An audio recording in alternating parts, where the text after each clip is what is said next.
ล้านเท่าไหร่ก่อน10,345,000เอาอยู่เป็นทันเป็นแถวเด้อนักเรียนเด้อยืนเป็นแถวยืนเป็นแถวเรียนจะแสดงความนับถือมายังออกคำเป็นประชากรผู้อำนวยการโรงเรียนประถมสมบูรณ์จวงตลอดเทิงในครู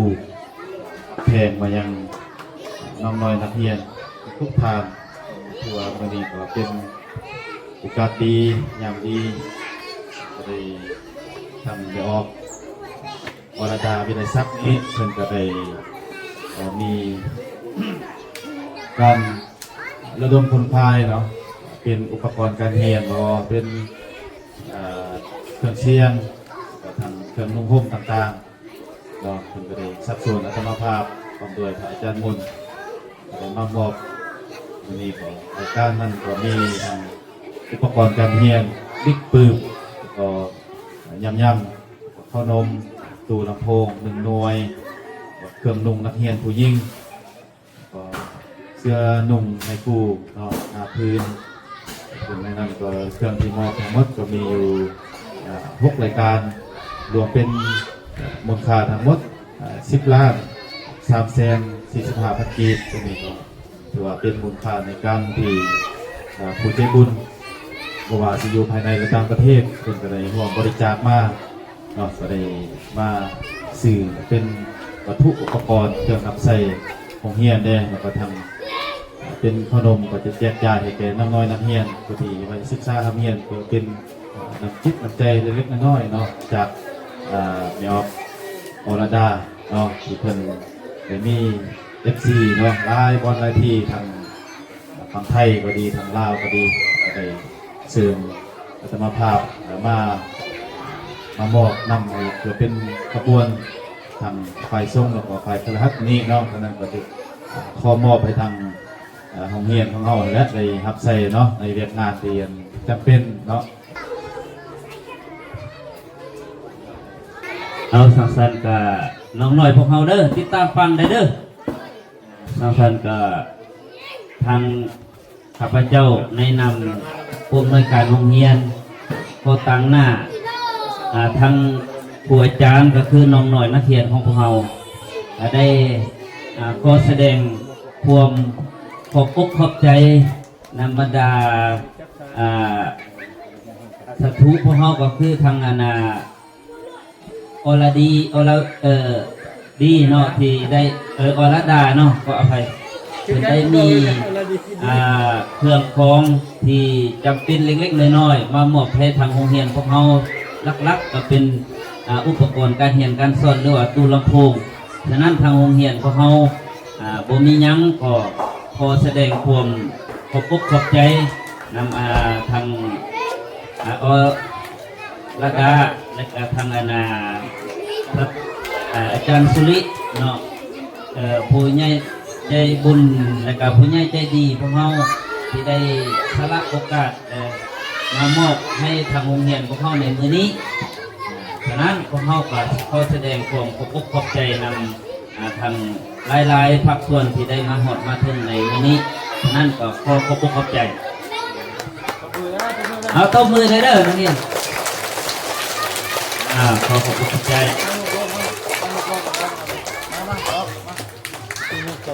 ตัวคนดูมาข้างแม่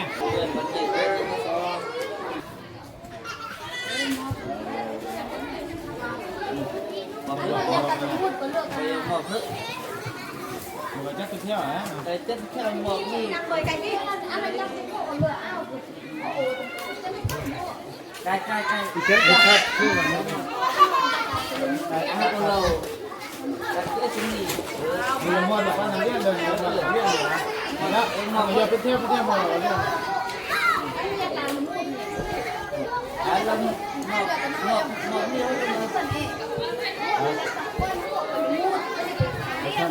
เป็นซองเที่ยวเลยนะจัดเลยใกล้จัดตัวกินเลยนะฮะว่า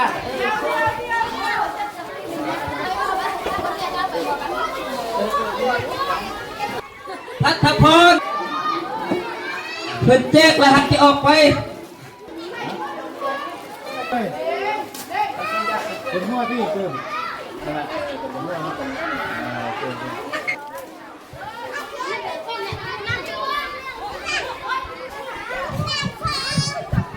เอาเพิ่นจิมอบทางหน้านี่แหละก็ผู้ได้ฮับแล้วก็จะได้ออกมาตามลำดับเด้อออกมาเรียนกันอยู่นี่ก็ได้หรือว่าออกมาแล้วก็ไปเฮือนเลยก็ได้เด้อ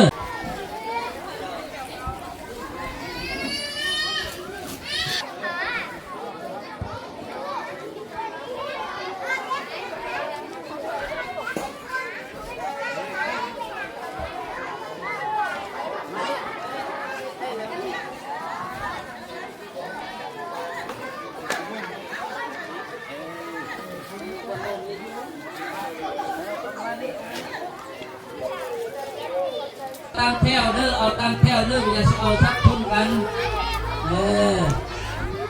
ผู้ชายเขาจะได้ปืนติ๊กแล้วกับขนมยำเนาะออกมาเอาออกมาลูกออกมาเอาเบิ่งได้เอาใส่กระตากเลยเดี๋ยวนี้นะแล้วนี่เอาใส่กระตากดิเอาพ่อแม่มาพ่อเอาให้พ่อแม่เลยเด้อเอายำแล้วก็ลูกขึ้นมาทาเอาปูนเอาขนมเ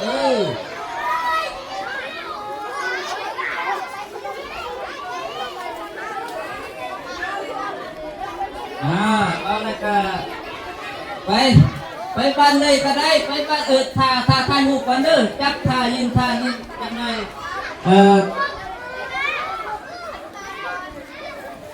ถ้าทุกคนจะพาถ่ายรูปก่อนถ้าถ่ายรูปไล่เพื่อเขาก็จะได้ไล่มือหน้าเอาสำหรับลูกนักเรียนยิงเด้อนักเรียนยิงเด้อจะได้กระปุกงามๆเลยนี่นะนุ่งเงาเงียน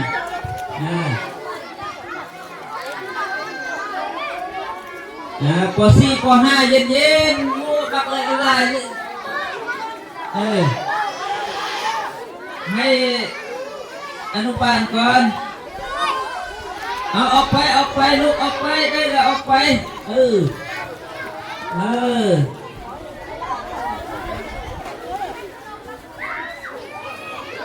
นี่อยู่ทางล่างนั่นเด้ออยู่ทางล่างนั่นก็ต้องยกอันเด้อยืนท่าจักหน่อยหอดแถวตัวเองนกแต่เด้อนกแต่เด้อนกแต่เด้อลูกเด้อสบายคือพวกลูกเฮ็ดสบายดีในผู้ฮัดเด้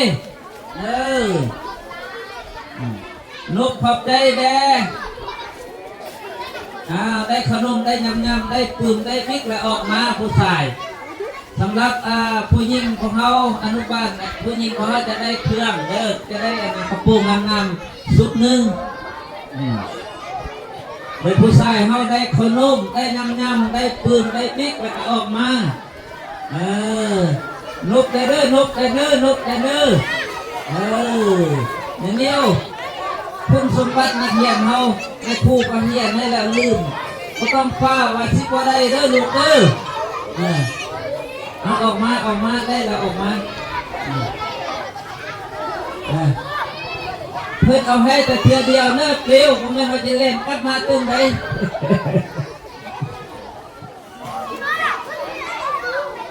นี่อันนั้นไปกัดมาให้สั่งได้เทียเดียวออกมาก่อนปืนปะอยู่ในหันก่อนเด้อปืนหนึ่งพันท้ายหูแล้วจะเอาติ๊กเอาปืนกัดบ้างแล้วปืนได้ปืนหนึ่งตกของแพ้ของมันเด้อบ่ต้องเอาของกันเด้อ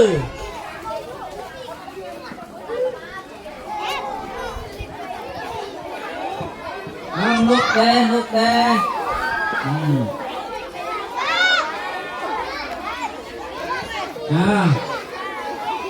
ทยอยกันขึ้นมาเป็นพันเป็นแถวเด้อบ่ต้องแซงคิวกันเด้อบ่ต้องแซงคิวกันขึ้นมาเถื่อคนขยับขึ้นมานี่ จะได้แล้วก็ออกมาทางทีเด้อมาอยู่ห่มทีเด้อได้แล้วออกมาอยู่ห่มทีเด้อลูกเด้อออกมาอยู่ห่มพีออกมาอยู่ห่มพีเอาทุ่งมาใส่อยู่ห่มพีขอบใจเพิ่นแต่ขอบใจได้นกแต่เอาออกมาคอยขยับขึ้นมาเถอะคนเถอะสองคนบ่ต้องแออัดกันหลายยักบ่ยักอาสิได้อยู่แล้วเอาผู้ใดได้แล้วออกมาอยู่พี่เด้อบ่ต้องเข้ามาตื่นเด้อทุ่มป้าอยู่ในทุ่มป้าอยู่ในก็นึกว่าเข้ามาเอาออกมาอยู่นอกพี่ก่อน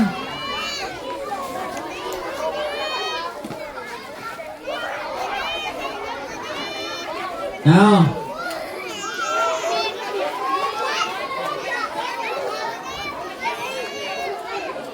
าผู้ใดได้แล้วออกมาอยู่นอกพี่เด้อออกมาอยู่นอกพี่เด้อนี่จูนั่นไปติ๊กนั่นได้แล้วก็แล้วมาอยู่พี่ออกมาอยู่พี่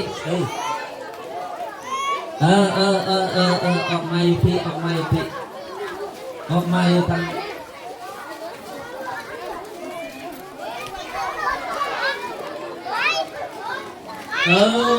ดีใจขอบใจเพิ่นแดนกแต่เด้อนกแต่เด้อลูกเด้อโอเคไปนี่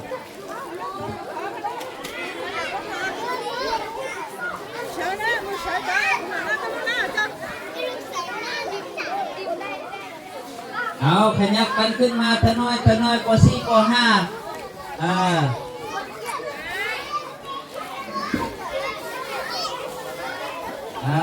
ขยับเยี่ยมเลยจับไปเด้อประตูเพิ่นจะถ่ายรูปและก็ทางทีมงานเพิ่นจะถ่ายรูปรวมกันเด้อลูกเด้อขยับเข้ามานักเรียนหญิงนักเรียนชายนักเรียนหญิงจะได้กระโปรงสุดนักเรียนอย่างงามนักเรียนชายจะได้บิ๊กได้ซ่อเอามาคิดมาเพียนให้มันเรียนเก่งสิ่งได้เด้อลูกเด้อเอาขยับขึ้นมา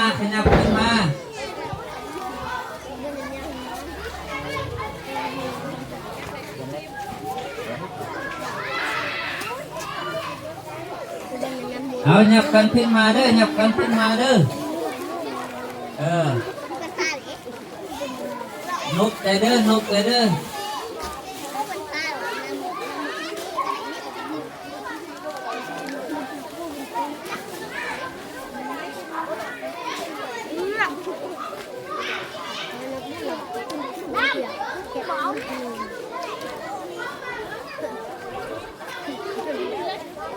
หยับกันเข้ามา นกแต่เพิ่นแจกเพิ่นใหญ่ให้ขอบใจเด้อใจดี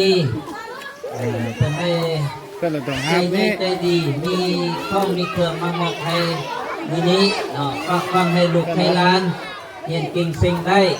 สำนึกถึงบุญคุณของเพิ่นแดทั้งโรงเรียนของเขาก็จะจดจำบุญคุณไว้ก็ให้เพิ่นอยู่ดีมีแหงในโชคให้ลาภอยู่เย็นเป็นสุขสุขภาพแข็งแรง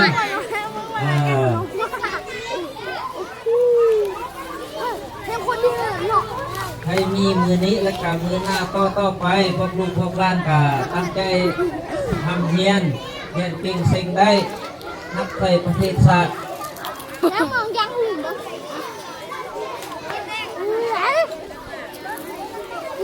ทยอยขึ้นมา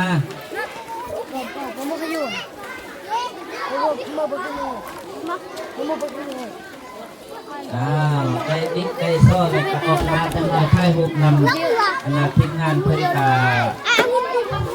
ดีอกดีใจแล้วก็เพื่อนก็จะได้ค่ายหุบค่ายหอย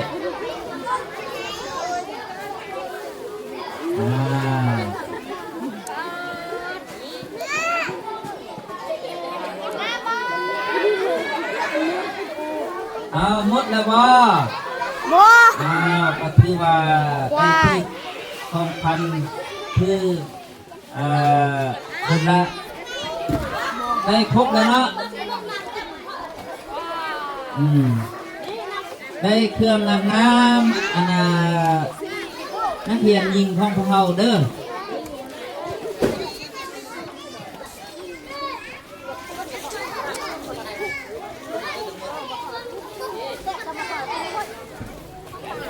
อันนักเรียนนี่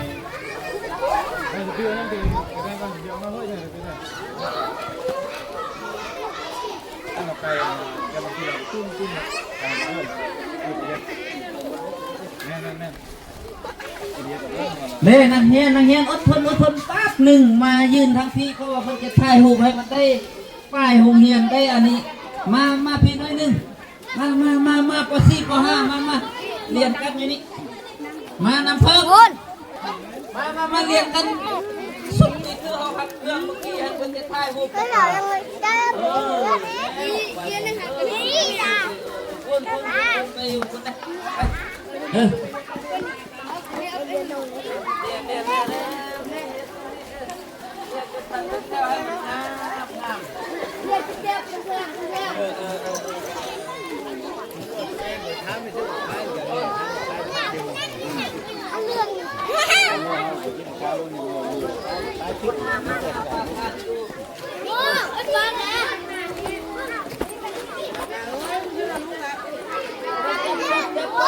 Kung ama ketukang, asik.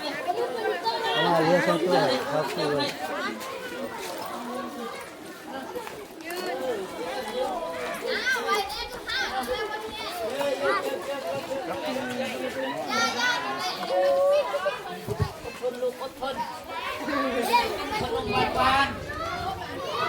ไปถ่ายรูปรวมแล้วก็ทับไปเลย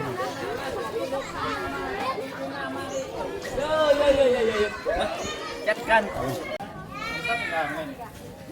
ถ้าจะเกิด5การโทรศัพท์5นี่อันนี้มองให้สักสุ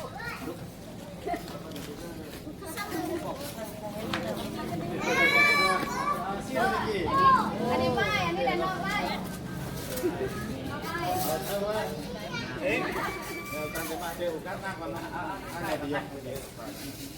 ตัดเด้ออันนี้เล็กน้อยใบคมใบฟาดเนาะโอเคแล้วตัวพี่เนี่ยจะเป็นเลยแต่มือมันน่าเอาไม่ค่อยสร้างงานครับก็มาทุก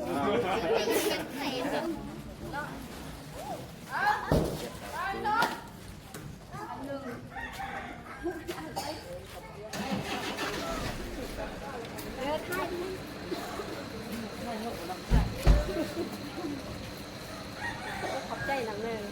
น้ำใจขอบแทนเคยซ่อนตั้งแต่อยู่ป .1 ถึงคอร์สเลยนี่มีน้ำใจหักแทนเลย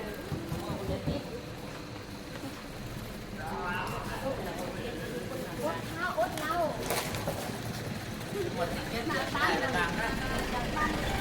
ส่งดีเด้อยันผมกินข้าวแล้วกันนะฟ้าเอาข้าวเป่าไก่นับดูช่างล่างมานับเอาเสื้อ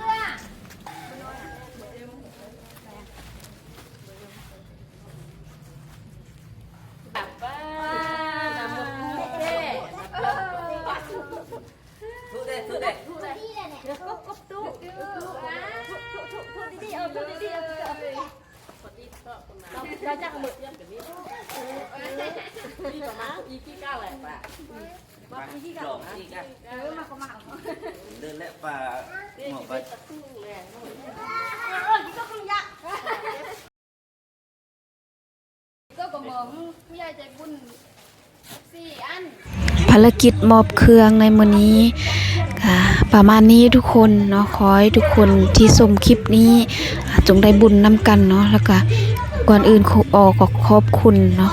ผู้ใหญ่ใจบุญทั้งฝั่งไทยที่ซัพพอร์ตที่ให้การช่วยเหลือในครั้งนี้เนาะแล้วก็ขอบคุณขอบใจครูบาหรือว่าสาธุที่มาช่วย มามอบเครื่องนำครูออในมื้อนี้เนาะให้ทางโรงเรียนประถมนำจวมครูออรู้สึกดีใจที่ได้เป็นสะพานบุญแล้วก็ที่ครูออได้มาสวยน้องๆเนาะเป็นทุนสมทบครูออเด้แล้วก็สัตุเด้แล้วก็ผู้ใหญ่ใจบุญทางฝั่งไทยเด้เนาะ FC ทางฝั่งไทยเนาะเพิ่นให้ทุนก็คือตู้ลำโพงเนาะแล้วก็